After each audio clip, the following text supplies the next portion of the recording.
Hello guys, welcome back to my channel. তো আজকের একটি নতুন ভিডিওতে তোমাদের সকলকেই স্বাগতম। দেখো, আমার সামনে আজকে আছে হিমালয়ের অ্যান্টি ড্যান্ড্রফ ফেয়ার ক্রিম। এটা অ্যান্টি ড্যান্ড্রফ। দেখো, তোমাদের যাদের ড্যান্ড্রফের মতো সমস্যা হচ্ছে তোমরা এটা ইউজ করতে পারো। এবং ড্যান্ড্রফের দুই টাইপ হয়। একটা ড্যান্ড্রফ হচ্ছে নর্মাল চুলের মধ্যে থাকে, আর আরেকটা ড্যান্ড্রফ হচ্ছে স্ক্যাল্পের মধ্যে চিপকে থাকে। তো যাদের স্ক্যাল্পের মধ্যে চিপকে থাকার ড্যান্ড্রফটার সমস্যা, তো তোমরা এটা ইউজ করতে পারো। দেখো, এটার মধ্যে টি ট্রি অয়েল এবং তুলসী যুক্ত আছে, যেটা আমাদের ড্যান্ড্রফের জন্য খুব ভালো কাজ করবে। এবং এটা 200 ml এর মতো। প্রাইস পড়বে তোমাদের এমআরপির রেট দেওয়া আছে 200 টাকার মতো। তোমরা যদি অনলাইনে বাই করতে চাও বা অফলাইনে বাই করতে চাও, ডিসকাউন্ট পেয়ে যাবে। লিঙ্ক আমি ডিসক্রিপশনে দিয়ে দিব, তোমরা একটু চেক করে নিও।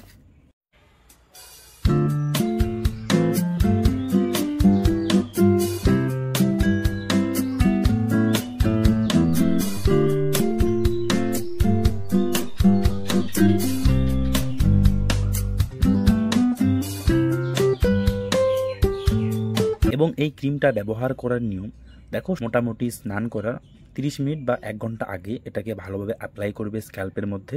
তারপর স্নান করবে বা শ্যাম্পু করে ধুয়ে ফেলবে। তোমরা যদি স্টাইলিংয়ের জন্য এটাকে ইউজ করতে চাও, তোমরা স্টাইলিংয়ের জন্য এটাকে ইউজ করতে পারো, কোনো অসুবিধা নেই। তোমাদের একটু ক্রিমটাকে দেখিয়ে দিই। দেখো, এরকম টাইপের হয়। স্মেলটা খুব সুন্দর স্মেলের কোনো সমস্যা নেই। এইভাবে লাগানোর পর এটাকে এভাবে দেখো, এই হেয়ার ক্রিমটা আদার্স হেয়ার ক্রিমের তুলনায় ন্যাচারাল একটা ক্রিম এবং ড্যান্ড্রফের জন্য খুব ভালো কাজ করে। তো তোমাদের যদি ড্যান্ড্রফের মতো সমস্যা থেকে থাকে, তো তোমরা এটাকে ব্যবহার করতে পারো এবং এর রেজাল্ট তোমরা খুব ভালোভাবে আশা করি। তো এই ছিল একটি ছোট্ট ভিডিওটি যদি তোমাদের ভালো লেগে থাকে তাহলে একটি লাইক অবশ্যই দেবেন। আর আমার চ্যানেলে তোমরা যদি কেউ নতুন হয়ে থাকো, তাহলে প্লিজ চ্যানেলকে সাবস্ক্রাইব করে পাশে থাকা বেল আইকনটা প্রেস করে দেবেন। Thanks for watching. বাই।